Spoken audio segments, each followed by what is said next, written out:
what is narcissism? According to a general definition, it refers to the inflated and grandiose self-concept. It's a personality trait that's marked by self-promotion, vanity, grandiosity. It relates to how people communicate information about themselves. So if you just go through a lot of social media, Twitter, Facebook, YouTube, and the rest, you'll find that happening over and over again. Now, narcissistic people have this elevated levels of agentic traits. They talk about how intelligent they are. They talk about things that they've exercised and have done and accomplished. They also talk about dominance. Now, on tests, on personality tests, they test really highly on extroversion and very low on agreeability. You'll find narcissistic people are always disagreeing with you. They always have something to say so that they can bring something quote-unquote new to the table.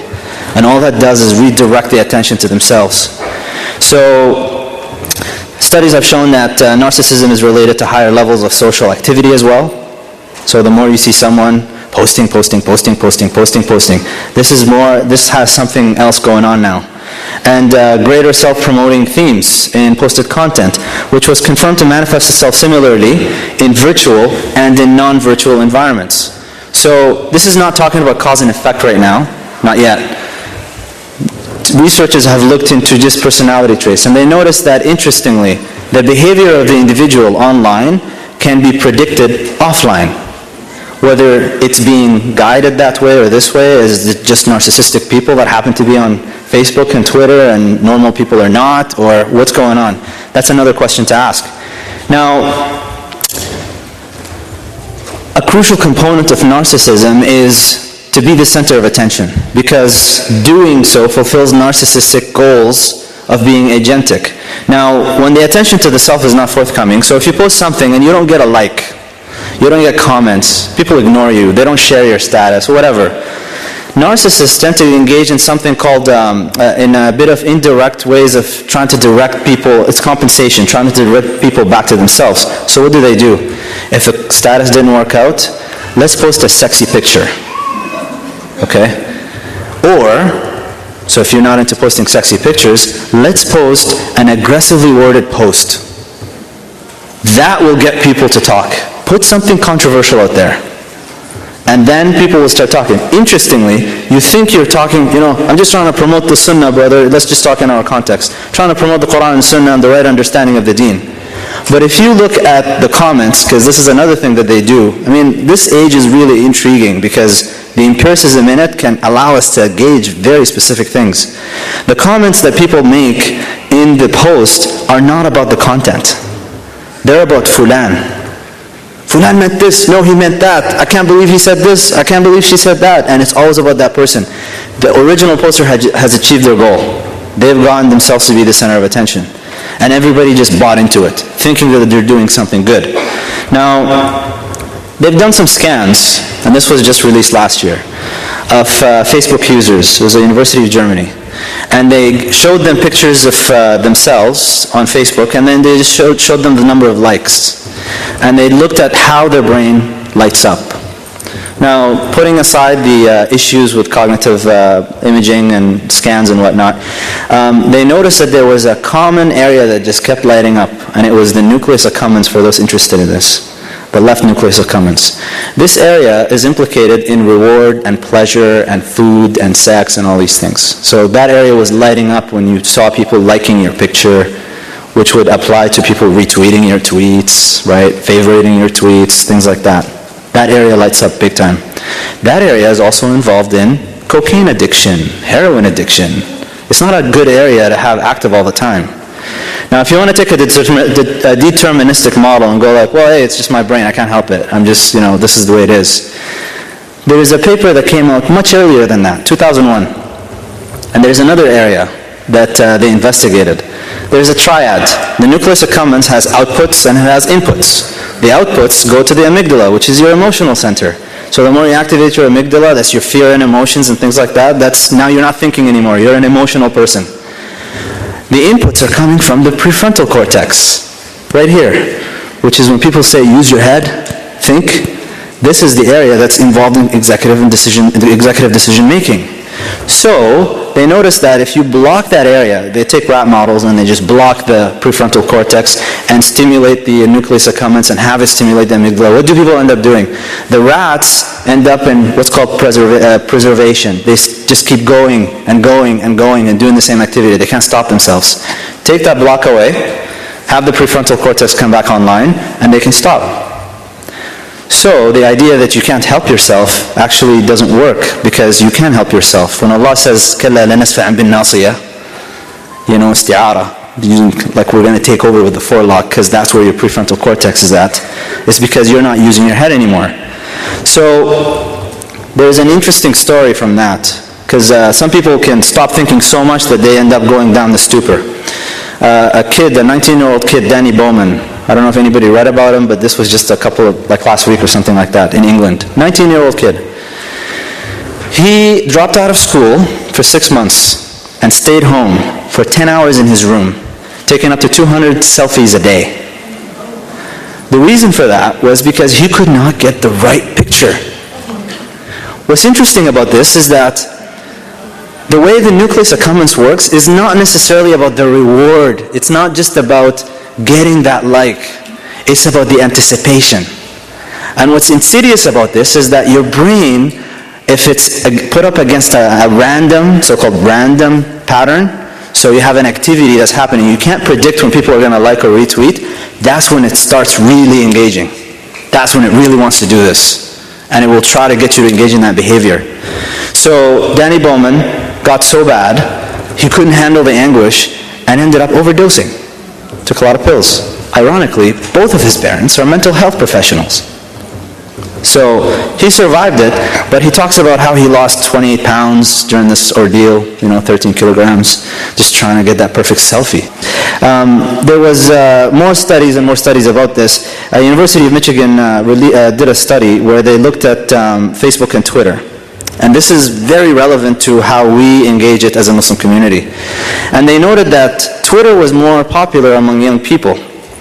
And the conclusion was, Twitter was used to broaden the social circle of young people and broadcast their views. But interestingly, and listen to this, in the process, over-evaluate the importance of their opinions.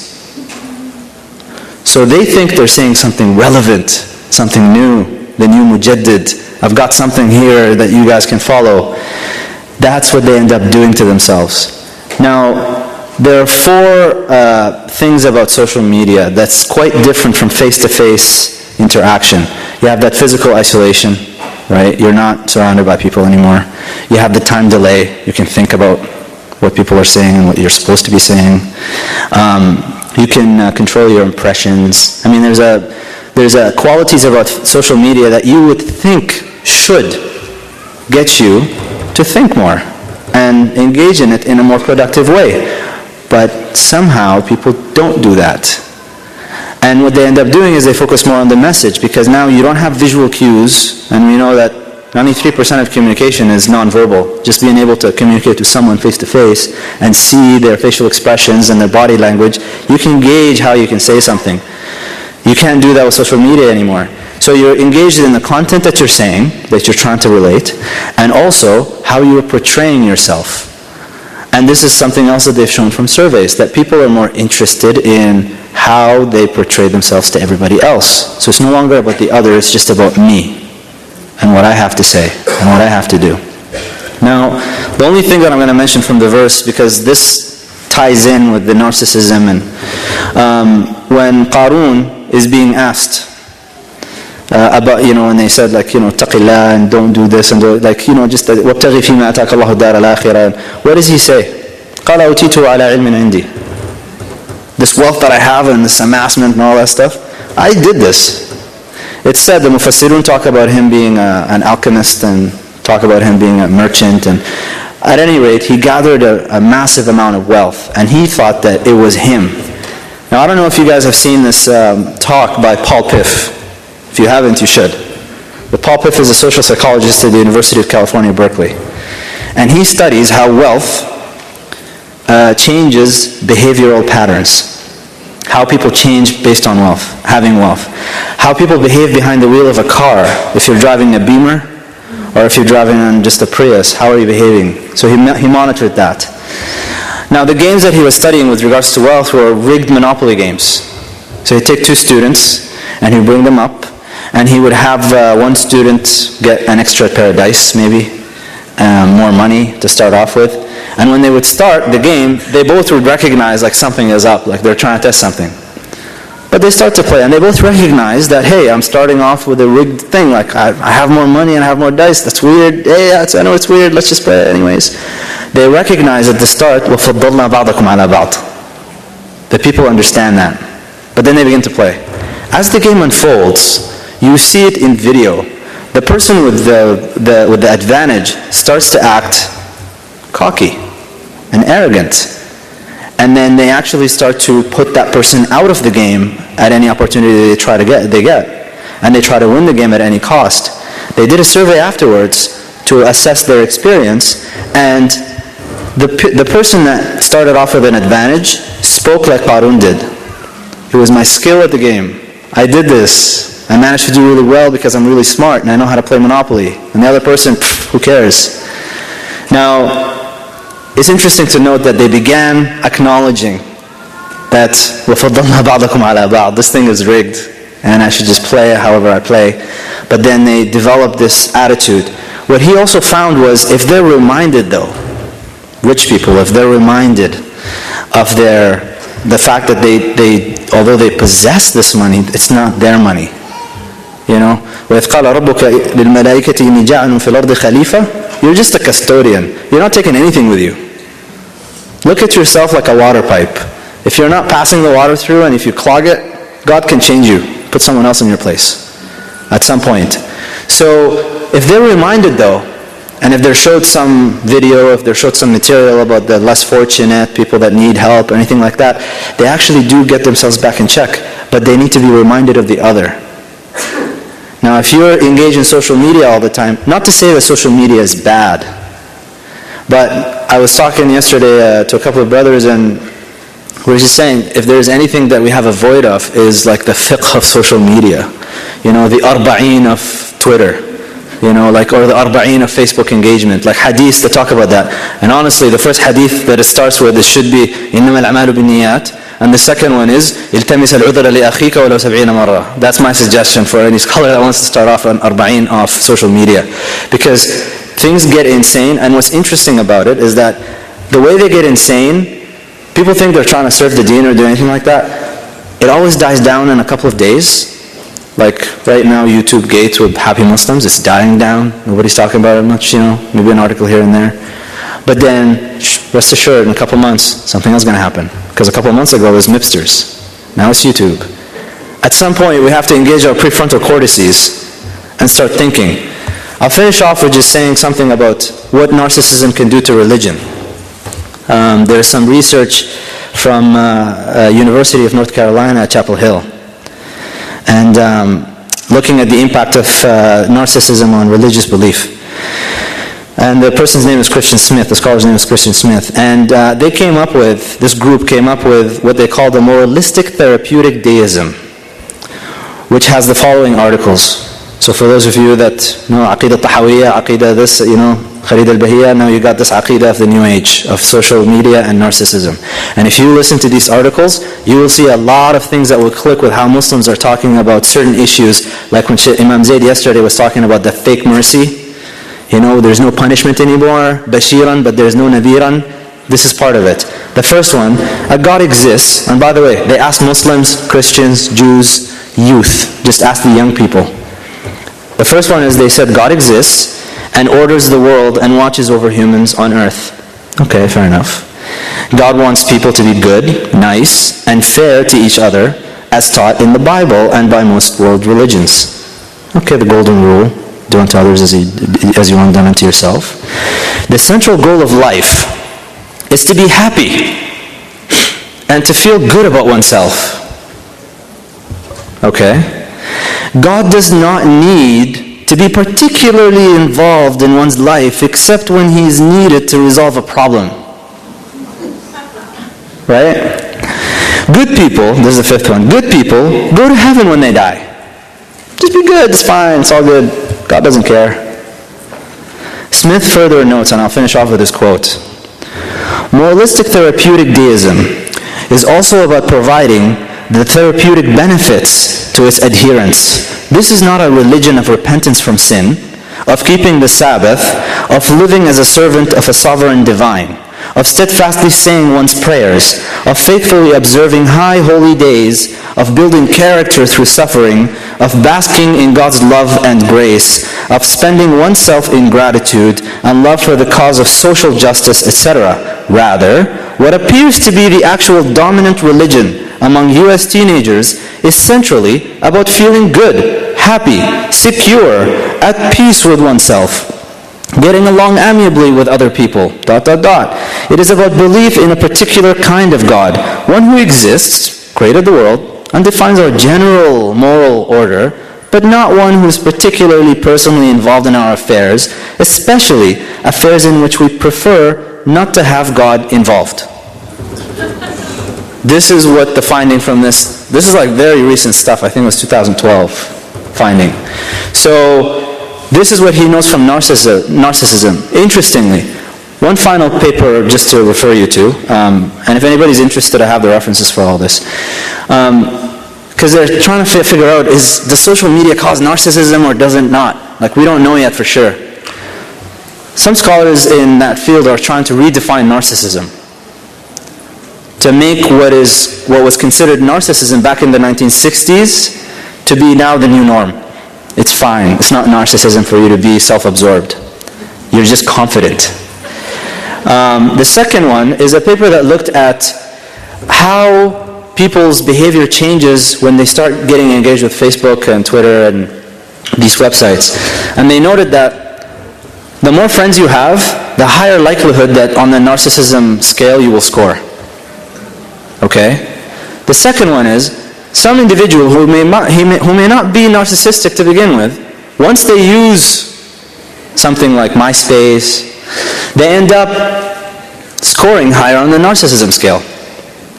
So it seems, and the conclusion from that was, it seems that the zeitgeist of social media, because it's being run by so many narcissistic people, that even if you're not a narcissist, if you engage without foresight and without thought about what you're doing, you'll just get taken in with the wave. And you will adopt these characters, which will transfer over to your real life. من عاشر قوما 40 يوما صار منهم. أقول قولي هذا واستغفر الله لي ولكم فاستغفروه إنه هو الغفور الرحيم.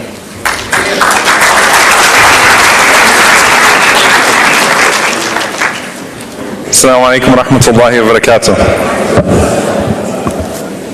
بسم الله الرحمن الرحيم. الحمد لله رب العالمين ولا عدوان إلا على الظالمين والعاقبة للمتقين. اللهم صل وسلم وبارك على عبدك ورسولك محمد صلى الله عليه وسلم وعلى آله وصحبه وسلم تسليما كثيرا. So the topic is a little awkward for me, and I'll tell you why.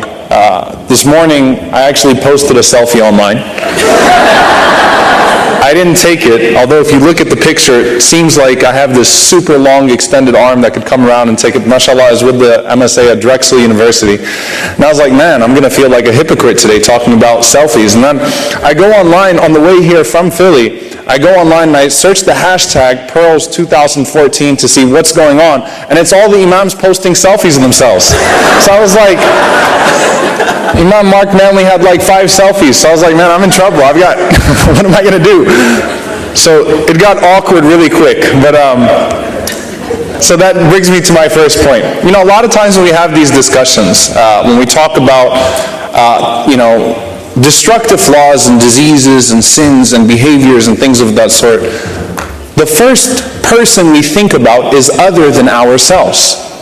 And that's a serious issue. When you're sitting in a talk and you're listening to someone talk about hypocrisy, and you're listening to someone talk about arrogance, and you're listening to someone talk about showing off, and right away you're thinking, yeah, Fatima does that all the time.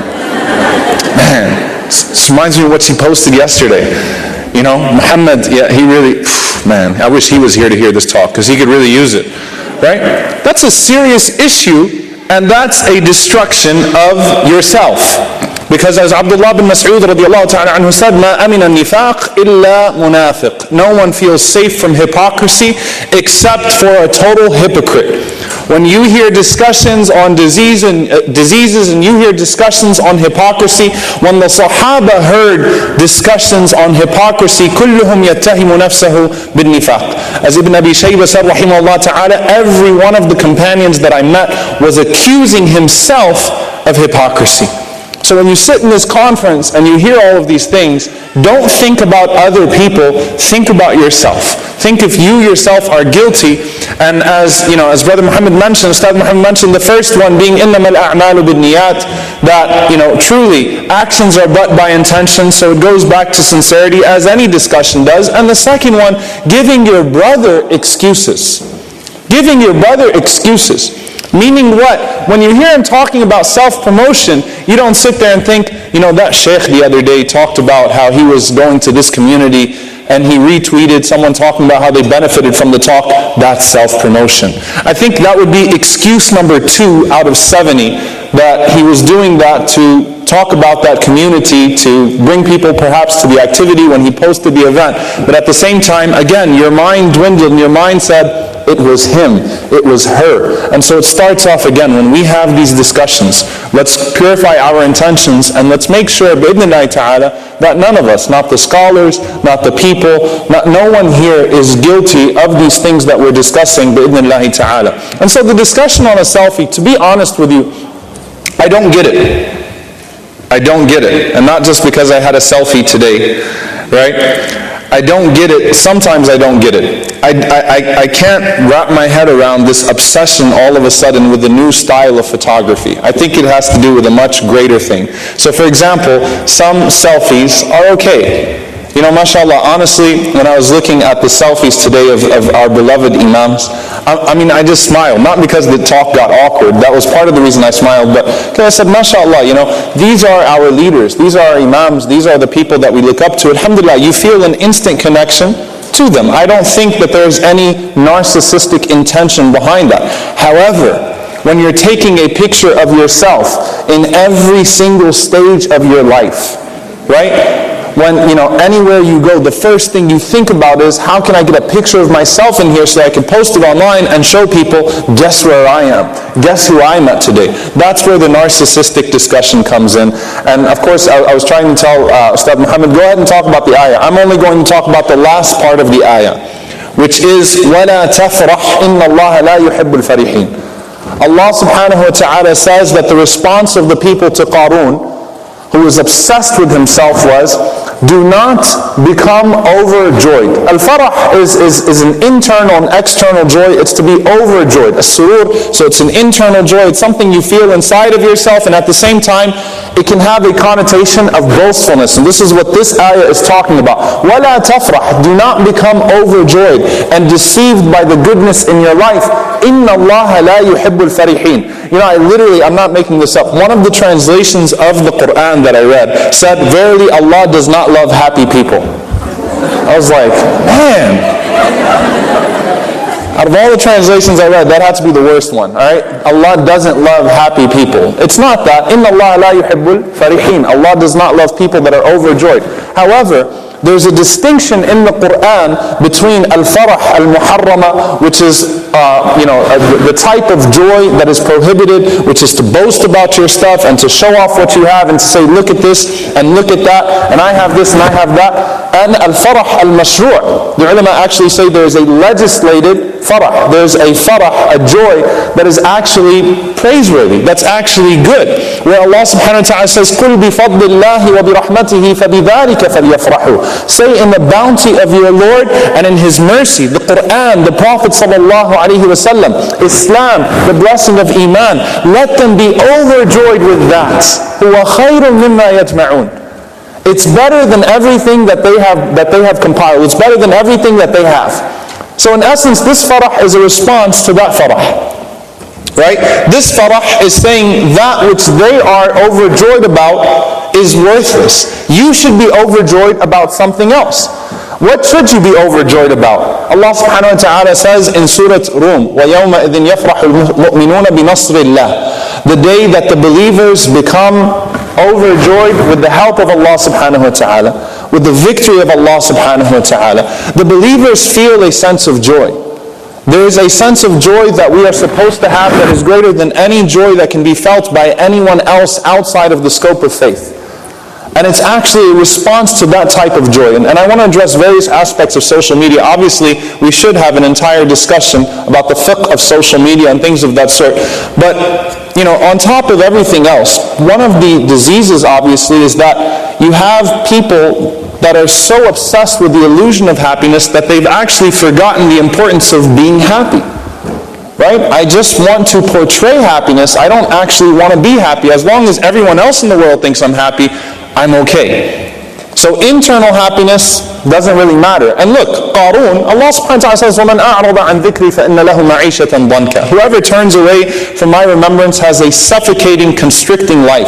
Qarun was a miserable being, but at the same time, he was portraying happiness. He was boasting about what he had. But as we know, that person was an empty person. And the Prophet ﷺ, who had nothing of this world that Qarun had, the key of Qarun was heavier than the house of the Prophet ﷺ, the key to his palace. But the Prophet ﷺ experienced true farah, true happiness.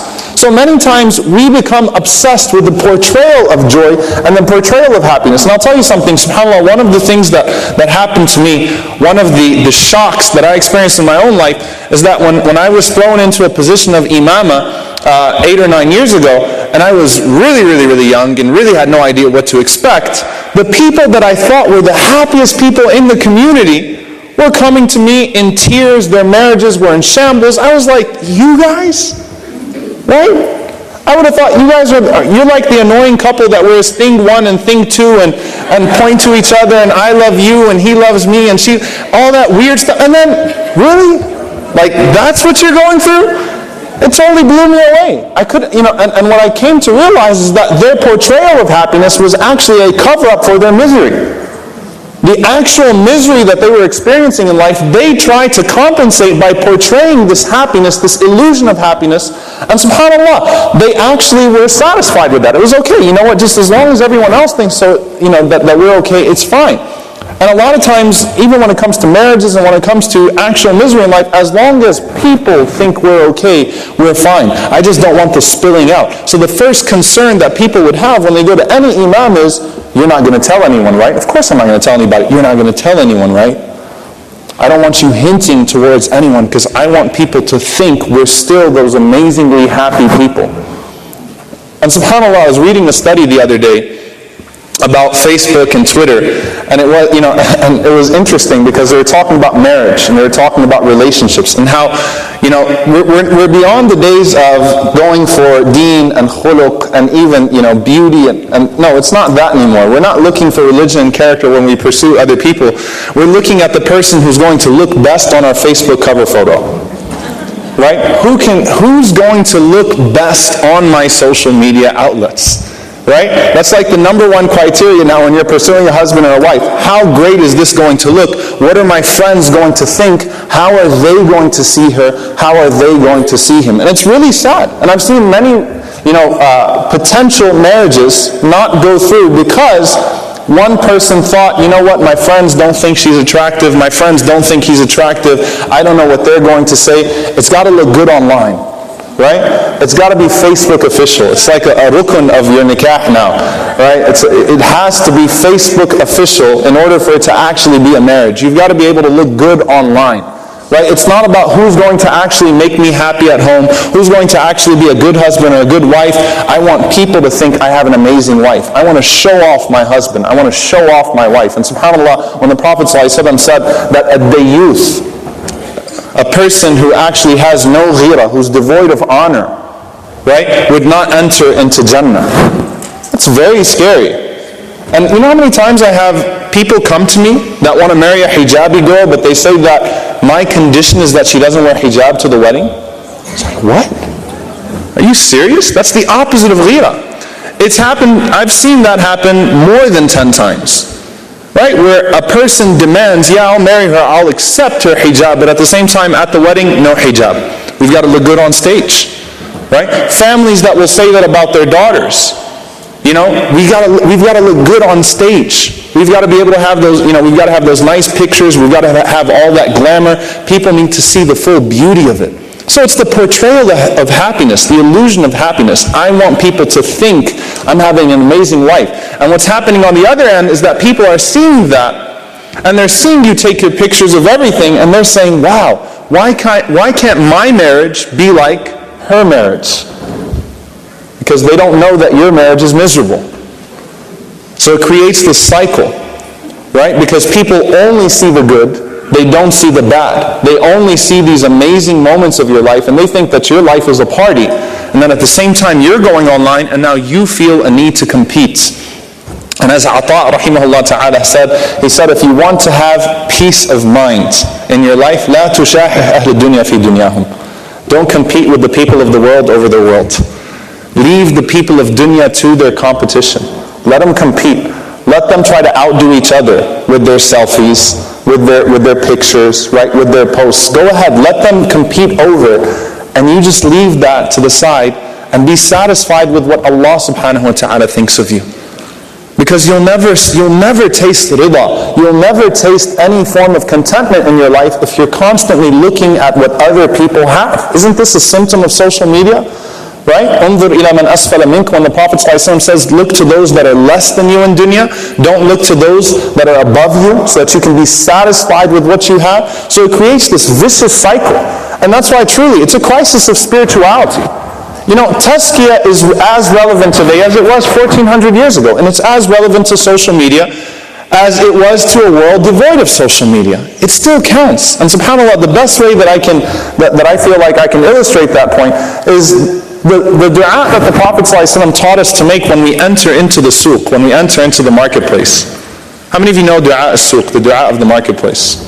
Not many of you. All right, before you tell me it's hadith da'if and this must be crazy and he's making this up, it's an authentic hadith. The Prophet ﷺ said, whoever enters into the marketplace and says, La ilaha illallah, wahdahu la sharika lah, lahul mulk wa lahul hamd, يحيي ويميت وهو حي لا يموت بيده الخير وهو على كل شيء قدير. Prophet ﷺ said, whoever enters into the marketplace and makes this supplication, it's a beautiful supplication. And in fact, it's a supplication that we make many times. You know, we make it after Fajr, it's from Adhkar al-Sabah wal-Masa, it's the morning remembrances, the evening remembrances, to say it 10 times. We say it on the day of Arafah, we say it after Salah. We make this dua many times, but there is an addition to this dua. يُحْيِي وَيُمِيتْ وَهُوَ حَيٌّ لَا يَمُوتْ. He gives life and He gives death. And He Himself will always be alive, is always alive, is ever living, and He does not die. Allah has that inserted, or the Prophet ﷺ has that inserted into the supplication that we say when we enter into the marketplace. And one of the, I don't know who said it, but one of the statements that I saw on Twitter was that bring life back to life. It's as if you're saying when you enter into the marketplace, true life is not here. And it's amazing because this dua is not a dua that you say when you enter into the masjid or you're in a place of dhikr. It's when you enter into a place that is hated to Allah subhanahu wa ta'ala. Ahabbul biladi ila Allah. The Prophet ﷺ said the most beloved places to Allah are the masajid, and the most hated places to Allah are the marketplaces. But you walk in. Now I didn't even get to the reward yet. It's a testimony, right?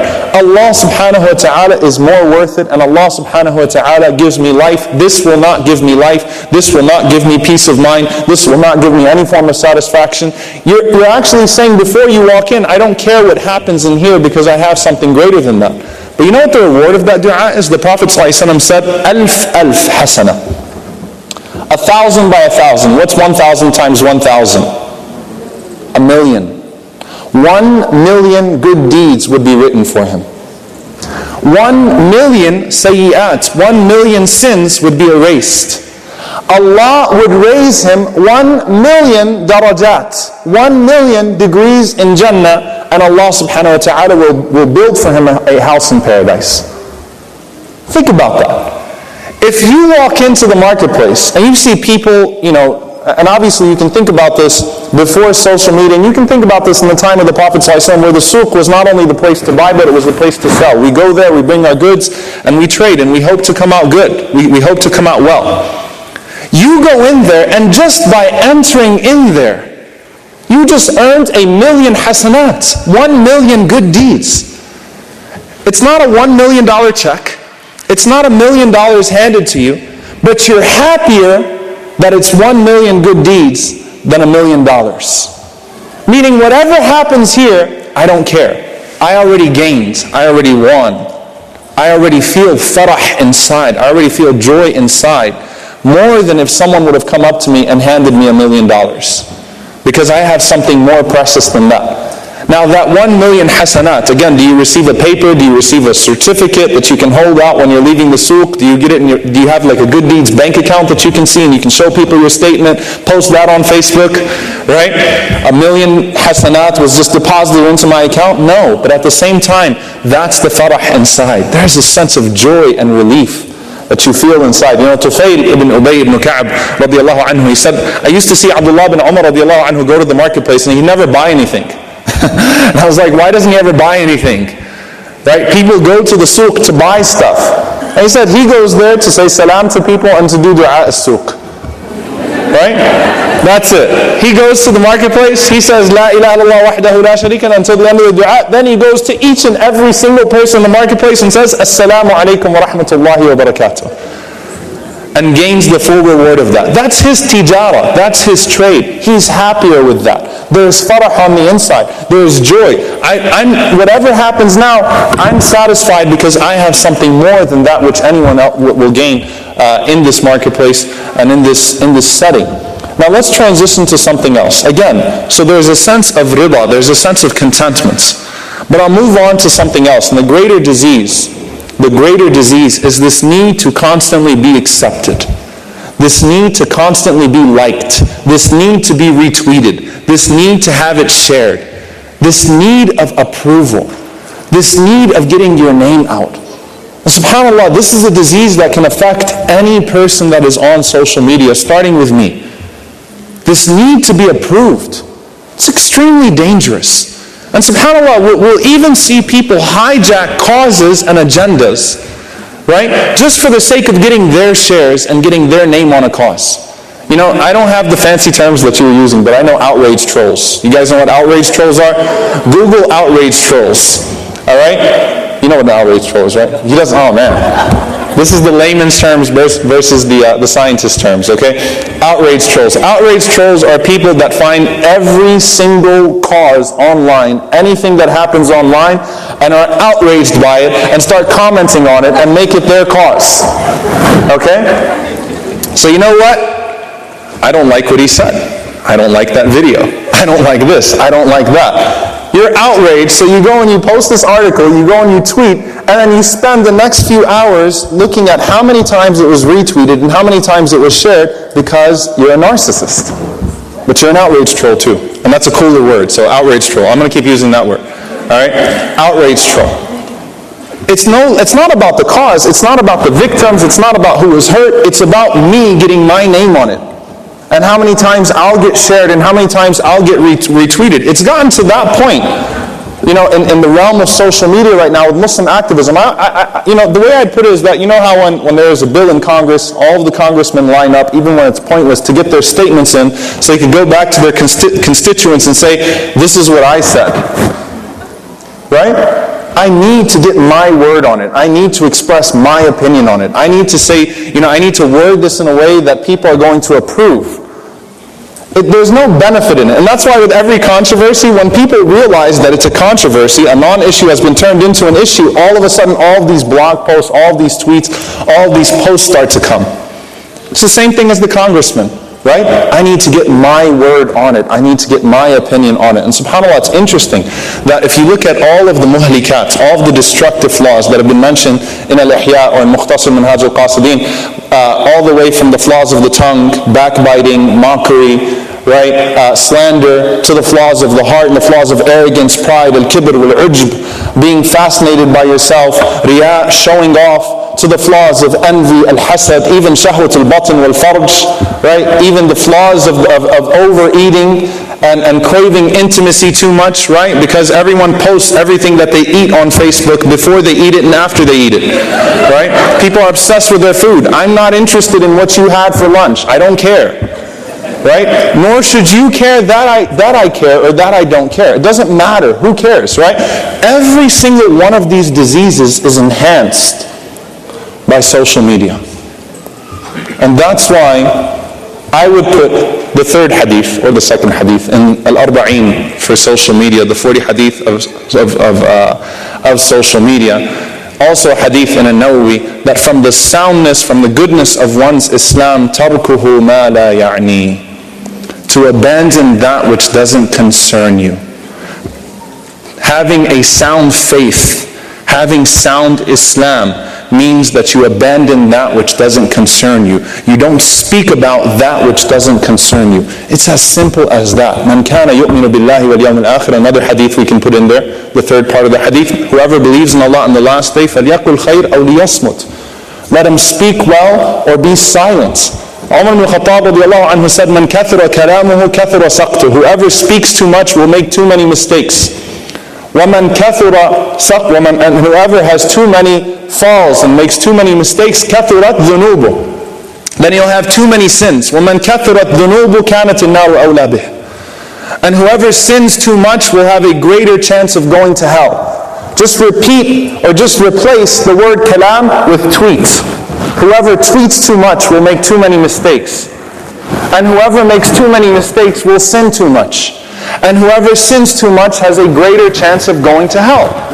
That's Umar ibn Khattab radiallahu ta'ala anhu. Relate these statements and think about it. Happiness will not be attained through people approving of you. How do you battle that? How do you stop it? It's a simple solution, and it goes back to our spirituality. Al-Imam Ibn al-Qayyim rahimahullah said, لا يعرف الخلق والخالق أحد. No one knows the creation and the creator ثم يؤثر معاملة الخلق على الخالق. And then prefers the sight of the creation over the sight of the creator. No one knows Allah and people, then prefers the sight of people to the sight of Allah subhanahu wa ta'ala. You have to fight it.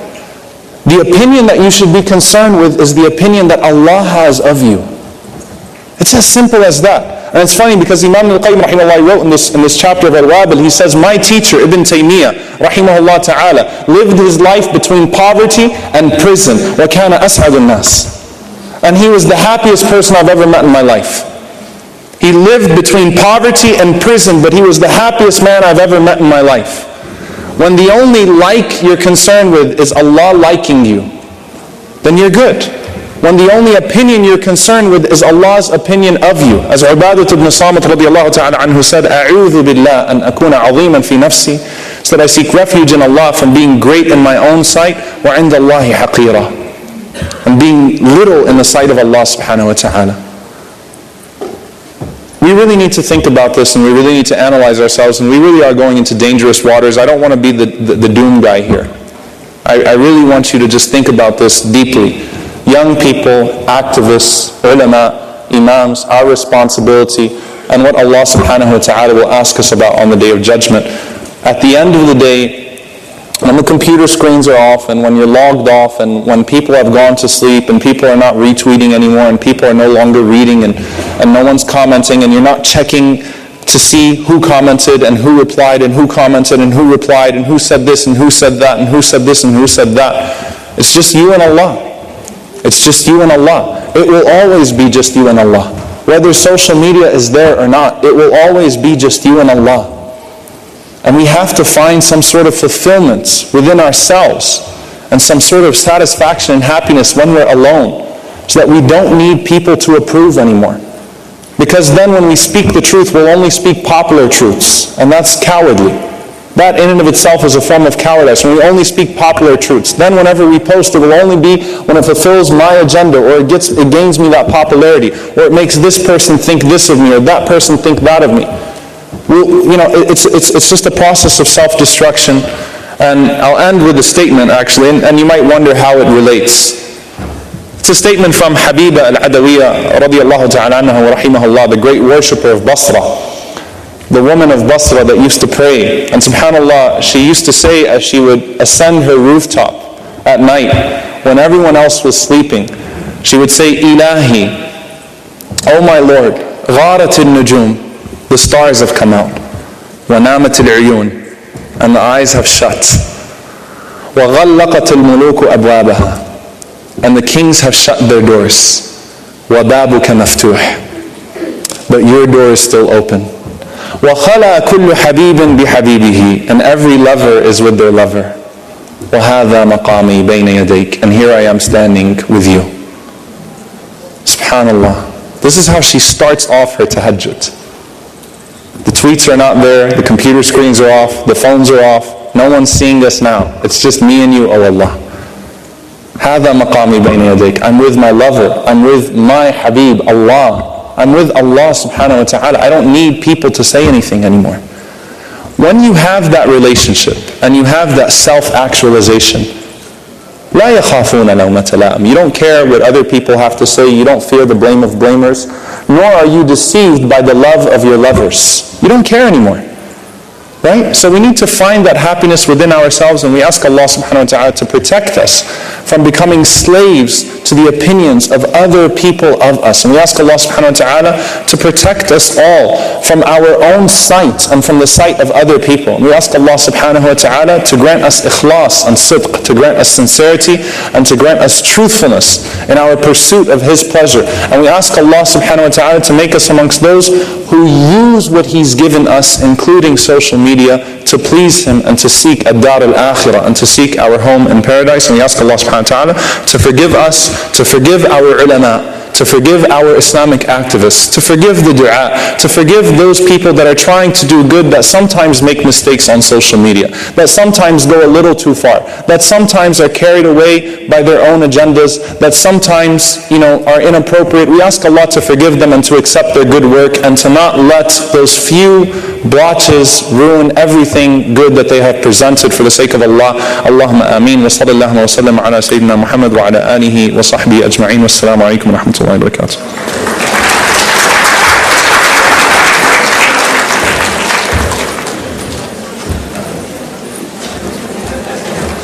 The first question is, how can people like me who use personal social media accounts for good causes to raise funds, to find supporters for our charities, how can we curb this? I have to admit that I feel bad when I promote something and people don't respond, and I'm happy when they do and they give us money. But then I'm scared when I get this feedback, well done, praise, and so forth. How to deal with this? First of all, I want to make something clear. I wanted to mention this actually in my lecture. That being passionate about the cause is different than being passionate about yourself and your own image. It is absolutely okay, and it's good to be passionate about these causes. It's good to want, to support people. It's good to want to support good causes. What you have to do is you have to make sure that your anger, your passion, all of that is for the sake of Allah subhanahu wa ta'ala, and that cause for Allah, not yourself. And there's an example that I'll give you guys, and again I wanted to mention this in the lecture, so forgive me if I take a little bit long with this answer. Ali ibn Abi Talib one time, in the middle of a battle, he was attacked, and he was fighting with this man, and then finally he had him on the ground, and he was about to strike him, and the man spit in his face. And he got up. And he told him, why did you get up? He said, because I was going to kill that person for Allah. I was fighting for Allah subhanahu wa ta'ala, but now I just wanted to kill him because I was angry with him. It was my ego now that crept in. It wasn't about Allah subhanahu wa ta'ala anymore. Compare that, for example, to the murderers of Uthman radiallahu ta'ala, the assassins of Uthman. Al-Ghafari, when he stabbed Uthman radiallahu ta'ala, he said 3 times for Allah and 6 times because I hate you. Right?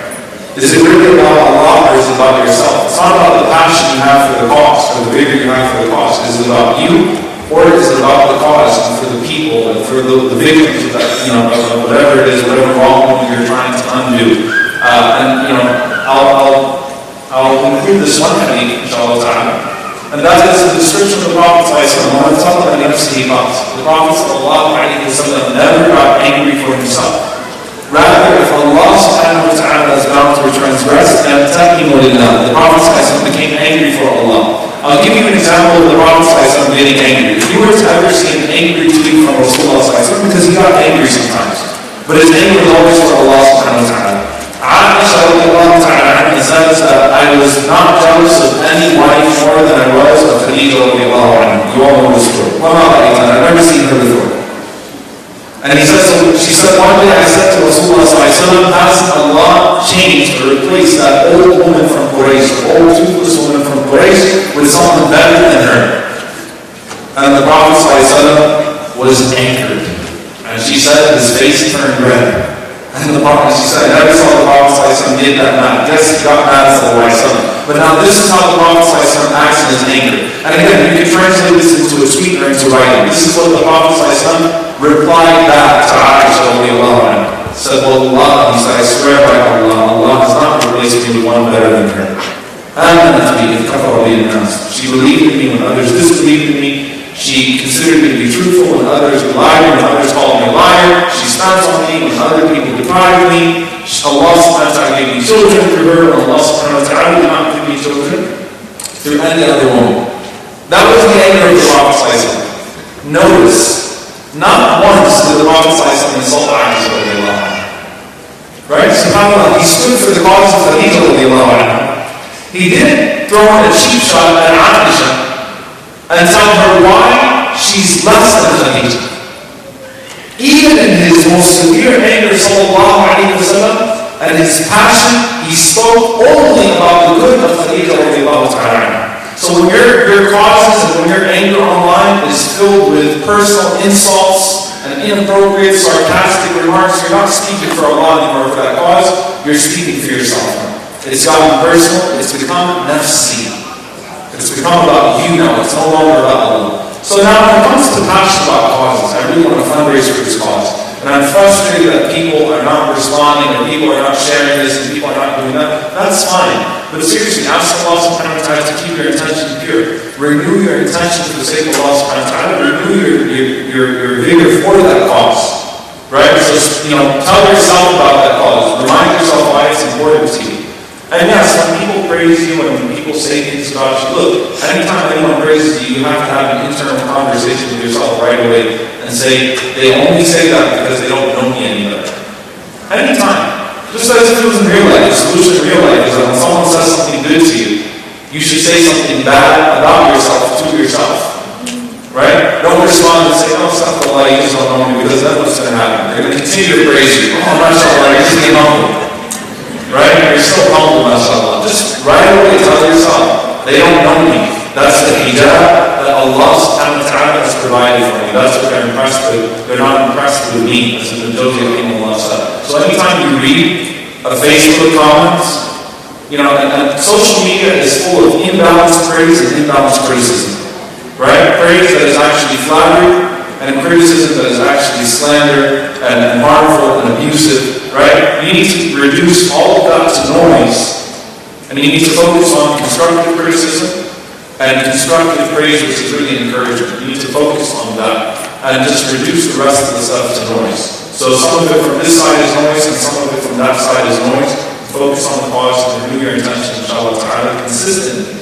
And anytime you read a comment of praise, seek refuge in Allah subhanahu wa ta'ala. Anytime you read something great, you read a comment online and someone praises you, right away, seek refuge in Allah subhanahu wa ta'ala. What tips would you give in how to moderate your use? How do we limit it?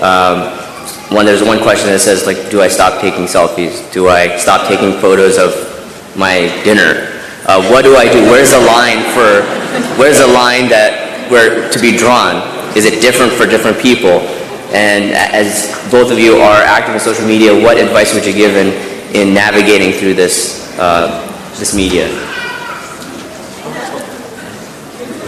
We'll have both of you give your thoughts. I can tell you from personal experience, be very selective in what you decide to talk about. Think about it a long time.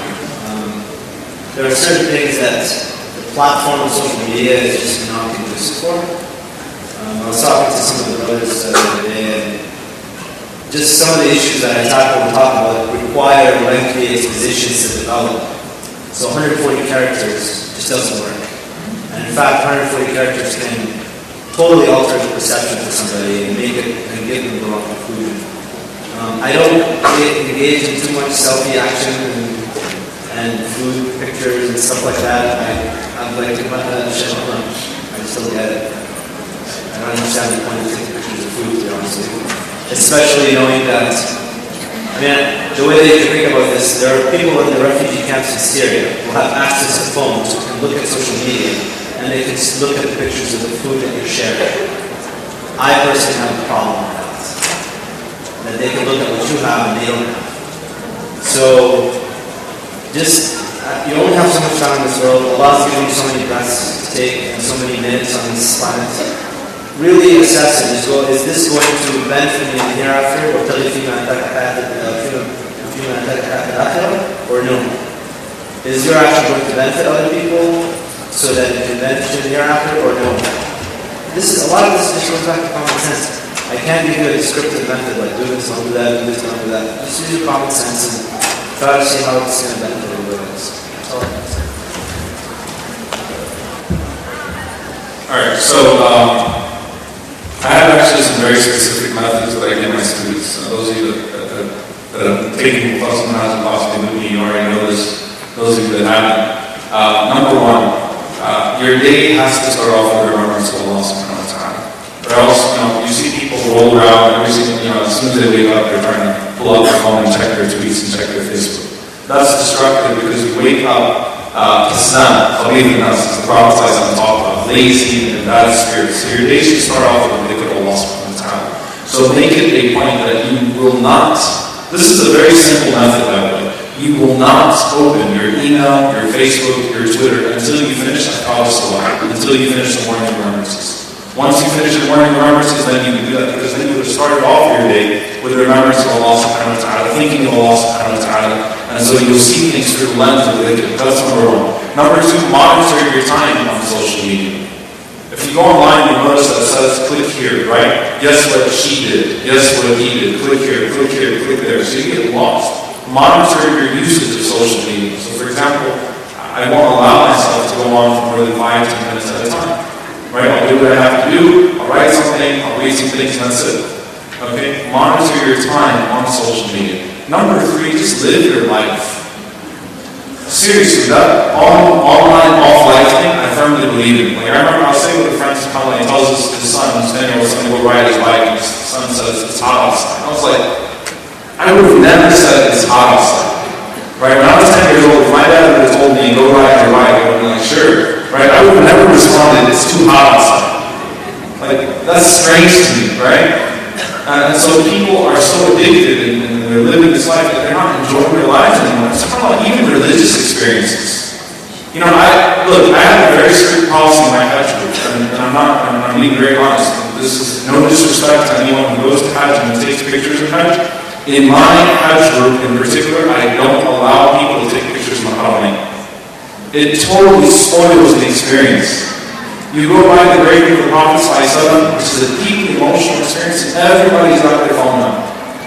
Right? You're at the Haram and people are taking this journey, which is supposed to be a journey of humility and devotion, and they're taking these pictures of themselves. I once saw a man who was telling his brother, he was like, hey look, I want you to take a picture of me, okay? And they're in front of the camera, which is normal, right? So he's like, alright, you ready? He said, yeah. So he goes,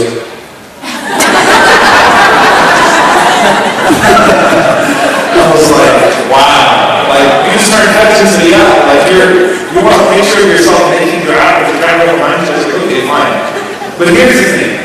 If the first thing you think about when you go to Hajj and you see the camera, that amazing, humbling experience of seeing the camera the first time is how you can get a selfie with a black stone, you have spiritual issues. Okay?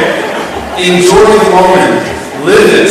Enjoy the time with your family. Right? You don't have to take a picture of everything. Don't ruin it. Seriously, put your phone away and just enjoy it. Live it. Take it all in. This is your dunya and your deen. And again, when it comes to the issue of modesty and things that are inappropriate, unfortunately, anytime we say anything about modesty, we're dubbed as fundamentalists and crazy. And by the way, modesty exists for men as well as women.